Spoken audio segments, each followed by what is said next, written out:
This video will be about my testimony and how I overcame so much in my life. Um, when I was a little girl, around the age of 4, I was molested repeatedly, and that really messed me up mentally. Um, I think from there is when I started depression, going into depression. I suffered from depression majority of my life. I'm 32, and I can say I stopped feeling depressed when I was 30, going into 31.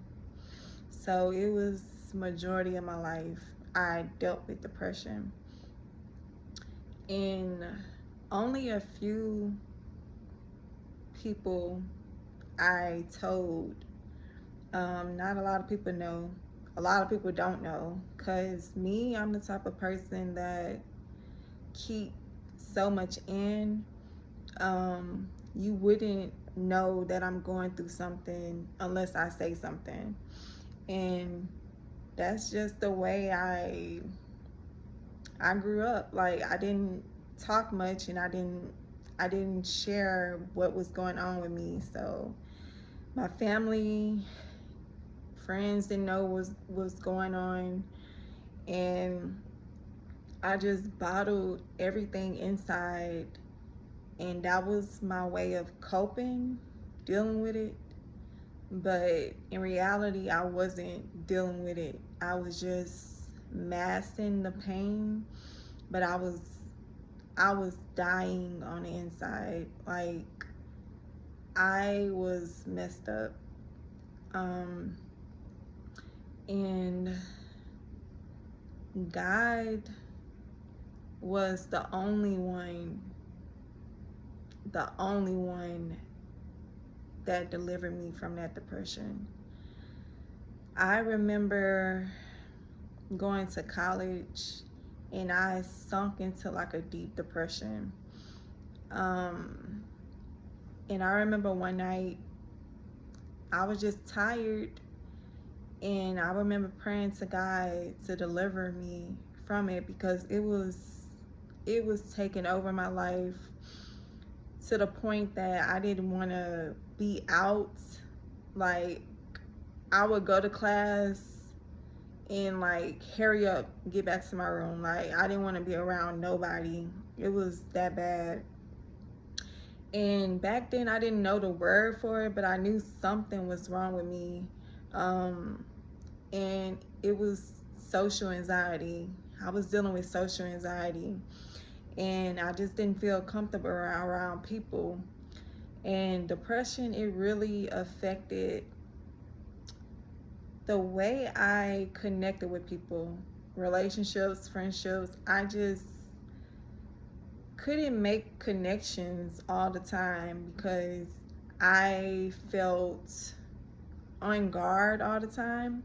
I felt like my guards was up because it stemmed from a young age. My trust, I just didn't trust everybody. There was only a few people I trusted, and I can still say I trust to this day only a few, not many at all. And so it really affected the way I connected with people, especially when I be out in public. I would just feel so awkward. Like, the conversations just felt awkward, and it was like, I'm ready to go home or something. Um, and then I remember being in school, like elementary, middle school, I was known as the quiet girl because I didn't talk. Like, if you wasn't my friend, like you weren't my close friends, my best friend, I wasn't talking to you. So that's just the way, I don't know. I felt weird. I knew something was wrong with me, but I didn't understand myself.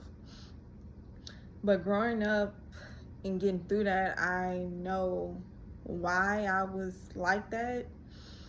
And I thank God for the deliverance, for the healing, and for keeping me, because I almost let it destroy me. And prayer was my key to being surrendered and delivered from it. And at age 32, I can say today I am no longer depressed. I don't suffer through depression because I know who I serve, and I know that it was the enemy trying to destroy me inside and out. The enemy, the devil, will use your mind as a weapon to destroy you, and that's what he was doing. Depression, I let it make me miss out on so many opportunities.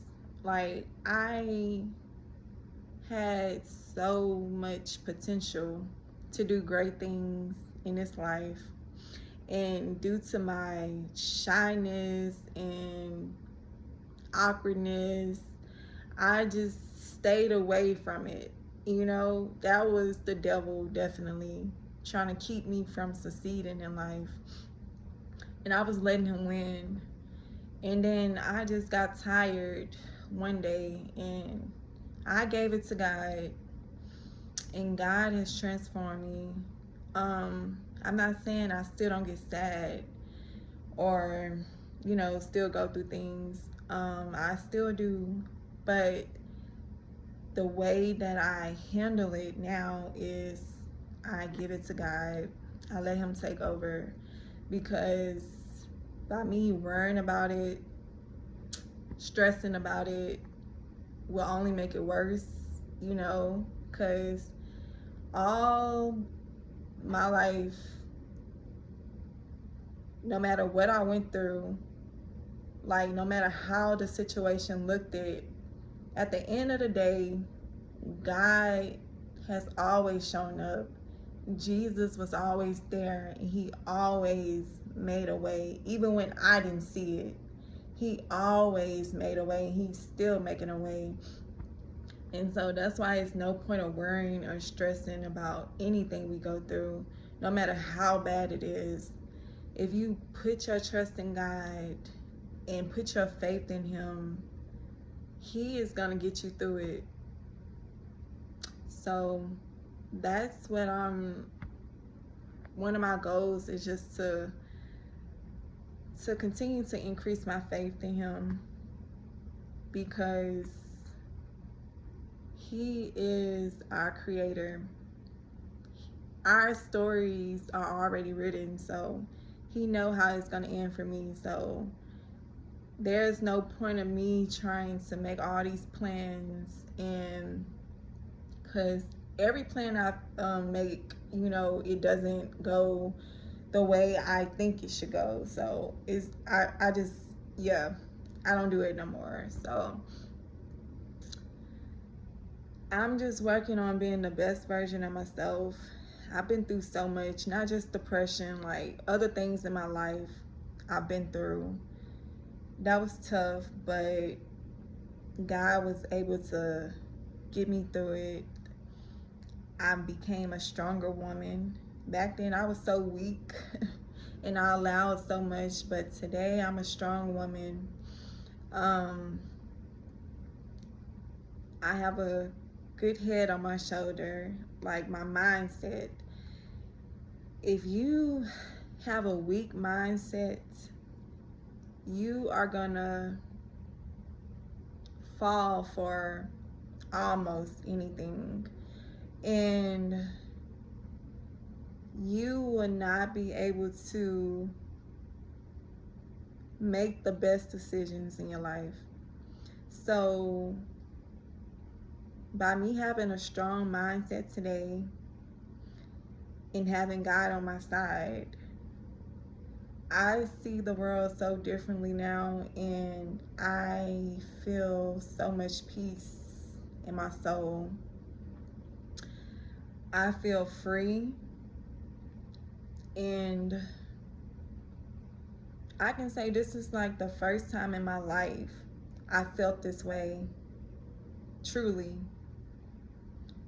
And I just wanted to get on here and tell you that no matter what you're going through in this life, just know everything we go through is a test, and it's only temporary. And you are being tested on how you handle whatever you're going through. You can be in a worse situation right now, but if you would make the devil mad and turn that situation into positive, find the good in it, there is always a little bit of good in something. You can pull it out, and let God use you in that situation to help yourself and to help those around you and others. Because not only are we trying to be better for ourselves, but we're trying to help the people around us be better too. And that's why it's so important to have good people around you that got the best interest for you in your life, because you want to have people that's gonna motivate you, people that's going to root you on. You don't want envious, jealous, hateful people, insecure people around you, because that energy can rub off on you, and it can mess with you on the inside and mentally. So I just encourage everybody to just trust God, trust Jesus. He is real and he loves all of us. And I used to think, like, God, why am I here? What is my purpose? You know, I used to make all these plans and have all these dreams of what I wanted to do, you know, but the passion wasn't really there. And I realize now why. Because what I wanted to do is not what I'm here or supposed to be doing, you know. It wasn't lined up with God's will. And I'm learning to, you know, not my will, but God's will be done. Not my kingdom, his kingdom come. So it's very important not to build idols in your life. And idols, when people hear the word idols, they think of people. Like, people are just idols. And idols can be things. Idols can be money. It can be businesses. It can be food. It can be... Idols is anything, anyone that you put before God, that you worship, that you can't do without. Like, you just need it. Idols are addictions, like drugs, alcohol. Like, if you can't go a day without smoking or a day without drinking, you just need it, like you fiending for it, then you made it an idol, because you saying you need that thing or that person more than you need God. And that's why it's so important to do his will and not your own, because you don't know how much time you have left here. I don't know how much time I have left here, but I do want to make sure that I'm here doing what I'm supposed to be doing. This life is not my own. Like, I owe my whole existence to Jesus. He died on that cross for me, for all my sins, and he died on that cross for you and all your sins. And I just want to say to the person that is suffering right now and going through something, don't give up. I know it might seem like you can't get out of that situation and that is so hard and that you don't see the light at the end, but don't give up. I've been where you were. I've been where you are. And what you're experiencing is just temporary. The devil is gonna keep trying to keep you down, but you have to defeat him with your mind. Get on your knees and pray to God, and he will deliver you. And I promise you will not regret putting him first. And I just want to say, I hope this encouraged somebody to get up, to fight, and to keep going.